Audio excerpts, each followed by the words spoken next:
Kincu TV, I and you. Jumpa lagi dengan kami, saya Fitri. Saya Sulis. Kami dari Gerakan Peduli Perempuan Jember. Hari ini tanggal 27 November 2020. Ini adalah hari ulang tahun Gerakan Peduli Perempuan Jember yang ke-20. Kita sudah 20 tahun ya. Untuk merayakannya kita launching YouTube channel Kincu TV. Semoga bisa terus mendukung perempuan, berkontribusi untuk kebaikan kehidupan perempuan. Betul sekali.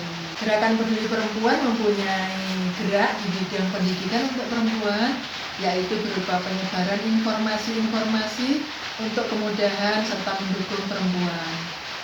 Ada apa lagi ya? Di samping itu juga ada juga pelatihan-pelatihan untuk peningkatan kapasitas perempuan. Kemudian ada juga kegiatan sekolah gender. Terus ada itu diskusi tematik tentang isu-isu perempuan. Jadi kita bisa saling belajar, saling sharing antar perempuan, saling mendukung dan saling menguatkan, itu utamanya. Banyak perempuan yang menjadi korban kekerasan dan terpaksa harus diam karena memang secara ekonomi masih tergantung dengan pelaku kekerasan. Terus kemudian kita mendirikan yang namanya pasar kita, yaitu pasar online antar perempuan bisa saling berniaga untuk kemandirian ekonomi perempuan. Banyak perempuan yang sudah mulai belajar mandiri ekonomi di situ. Contohnya ada seorang perempuan yang mengalami KDRT dan dia selama ini bekerja sebagai ibu rumah tangga, tidak mendapatkan penghasilan sendiri. Kemudian mulai belajar berniaga, mulai belajar usaha, sehingga dia mulai menabung, mulai mendapatkan penghasilan. Sehingga ketika dia mendapatkan kekerasan lagi, dia mengatakan kepada suaminya bahwa saya perempuan layak untuk dihargai, tidak seharusnya mendapatkan perlakuan buruk seperti ini. Ketika suaminya mengatakan, kalau seperti itu kamu akan saya cerai, silahkan, karena saya sudah mandiri ekonomi. Tapi ternyata suaminya justru tidak menceraikannya, minta maaf, dan kemudian mereka bisa rukun kembali. Jadi ini sangat mendukung perempuan, bahwa kemandirian ekonomi perempuan adalah bekal untuk perempuan bisa mengambil keputusan kemerdekaan hidupnya. Di samping itu juga karena grup ini juga, grup pasar kita ini juga, ketika kita itu bertemu dengan banyak orang, otomatis kita akan menambah relasi kita, menambah teman. Iya. Seperti itu. Terus jualannya makin laris. Seperti itu. Jualan apa aja di pasar kita? Banyak lah. Mulai dari makanan, kebutuhan rumah tangga, peralatan rumah tangga, maksudnya makanan, minuman, jasa juga. Ada yang pijet, ada ya, pijet umur, pijet refleksi ada untuk antar perempuan. Terus les-lesan, jasa ngelesi anak, antar jemput, ngantar ke dokter, bersih-bersih rumah. Jadi kalau teman-teman perempuan ada yang mau usaha apa, tidak punya modal, dia bisa usaha dengan mulai dengan jasa. Seperti itu. Bersih-bersih rumah, berapa jam dibayar berapa, ada tarifnya sendiri. Kemudian ada juga jadi perantara jual rumah, sepeda motor, segala macam. Makin lama anggota pasar kita makin berkembang, yang semula satu grup WhatsApp kemudian berkembang menjadi 31 grup kecamatan dan satu grup pasar induk. Ada pasar induknya untuk pulaan. Jadi di situ perempuan bisa saling berniaga, bisa saling mendukung, saling curhat cerita dan sebagainya. Ternyata dari situ banyak yang mengadu ke kami bahwa mereka mengalami kasus kekerasan dalam rumah tangga. Ada juga yang keluarganya atau saudaranya, tetangganya mengalami kasus kekerasan seksual. Dari situ kemudian kami mulai berpikir, anggota pasar kita ini banyak sekali, mencapai ribuan. Kemudian kita kumpulkan anggota pasar kita yang punya latar belakang hukum. Ada yang lawyer, ada yang sarjana hukum, ada yang orang berpengalaman advokasi sebagai paralegal. Kita kumpulkan, terus kita membentuk lembaga bantuan hukum perempuan Indonesia. Jadi LBH ini sendiri sudah berdiri sejak 2017 Sudah 3 tahun ya. sudah tiga tahun ya, 3 tahun kita mendampingi perempuan-perempuan korban kekerasan ini, baik secara litigasi itu yang proses hukum, baik samping itu juga yang secara non litigasi juga, jadi Iya. pendampingan. Betul. Kita juga menerima konsultasi ya, konsultasi online maupun offline. Terutama kalau di masa pandemi ini kita menerima konsultasi online tentang permasalahan-permasalahan perempuan. Kita mencoba diskusi, kita cari alternatif solusi, kemudian bagaimana selanjutnya mereka mungkin membutuhkan mediasi, kita siap. Dan lawyer-lawyernya juga sudah ada di LBH Jentera Perempuan. Semua lawyer perempuan siap untuk mendampingi Anda baik secara advokasi hukum maupun non hukum. Gratis apa berbayar? Layanannya sendiri kita gratis. Gratis tis? Gratis.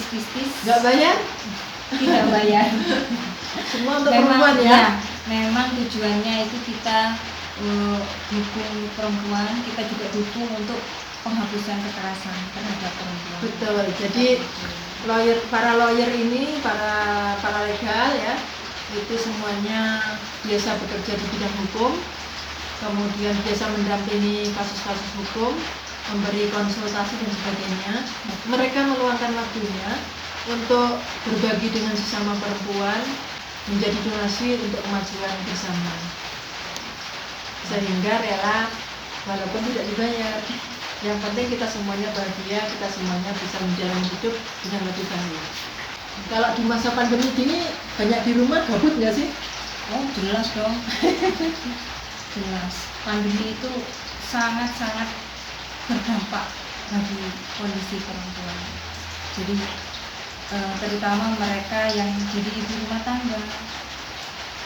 Jadi harus mendampingi anaknya belajar seperti itu dan tidak bisa kemana-mana. Itu juga kan bisa bikin stres juga. Juga perempuan yang biasanya bekerja di kantor, bekerja di luar rumah, tiba-tiba harus bekerja dari rumah, nggak ketemu teman, nggak ketemu lingkungan yang biasanya ditemui, akhirnya gabut juga. Akhirnya kita berinisiatif untuk membentuk. Iya, kita bikin gerakan tanam sayur dari rumah. Kita namain rekreasi hijau. Kok rekreasi? Ya, salah satu tujuannya kan menanam itu untuk proses healing. Jadi kita punya aktivitas baru untuk merawat. Ada harapan-harapan kecil tiap hari ya. Sudah berbunga, sudah berbuah tomatnya. Seperti itu. Sawinya udah siap dimasak. Iya. Iya. Terus kita juga belajar untuk menanam makanan kita sendiri dalam rangka mengembangkan ketahanan pangan keluarga. Terus ada yang itu sampai dijual? Jual apa sih? Jadi dijadikan ini sistem barter. Barter? Barter gini maksudnya, karena dia sudah menanam sayur dan sudah surplus katakanlah hampir tiap hari masa ini masa itu. Untuk kebutuhan keluarganya itu sudah terpenuhi. Akhirnya salah satu anggota dari kebun sayur itu berinisiatif untuk menukarkan sayurnya itu di penjual sayur keliling. Jadi hijau. Nah, kalau kita nyebutnya segitu hijau. Jadi sayurnya itu ditukarkan dengan lauk. Lauk apa? Lauk. Contohnya, kita kan sudah punya sayur, tapi belum ada tempe tahunya. Jadi sayur yang surplus itu tadi ditukar dengan tempe atau tahu, ditukar dengan lele seperti itu. Ibu-ibu kan memang kreatif. Ya. Ada juga yang dibagi-bagikan kepada tetangganya. Oh ya, ada juga seperti itu. Memicu kita, keluarga kita untuk suka makan sayur juga ya, untuk kesehatan. Terutama kan di masa pandemi ini kita yang utama adalah kesehatan keluarga. Banyak-banyak makan sayur, hatinya yang dibikin seneng aja dengan rekreasi hijau. Terus kalau ada kasus-kasus kekerasan bisa deh langsung mengadu kepada Dia segera perempuan, mau mulai usaha baru, pasar kita ada. Pengen dengar-dengar berita-berita yang asik-asik tentang perempuan yang bukan hoax, ada gerakan peduli perempuan Jember. Lengkap, jadi satu kesatuan. Iya. Istilahnya itu palu gada. Apa lu mau gua ada, Mas. Untuk perempuan ya, Untuk pasti ya perempuan. enggak. Khususnya untuk perempuan. Semoga kita bisa terus mendukung perempuan-perempuan untuk lebih maju lagi. Betul. Kemudian untuk perempuan-perempuan lebih mandiri seperti itu. Betul. Jadi ada semboyan kita, swa belajar, saling belajar antar perempuan, swadukung, saling mendukung antar perempuan. Semoga kehidupan perempuan menjadi lebih baik. Dukung kami untuk terus berkarya dengan like, subscribe, dan komen di Kincu TV. Jangan lupa untuk nonton video kami yang berikutnya ya.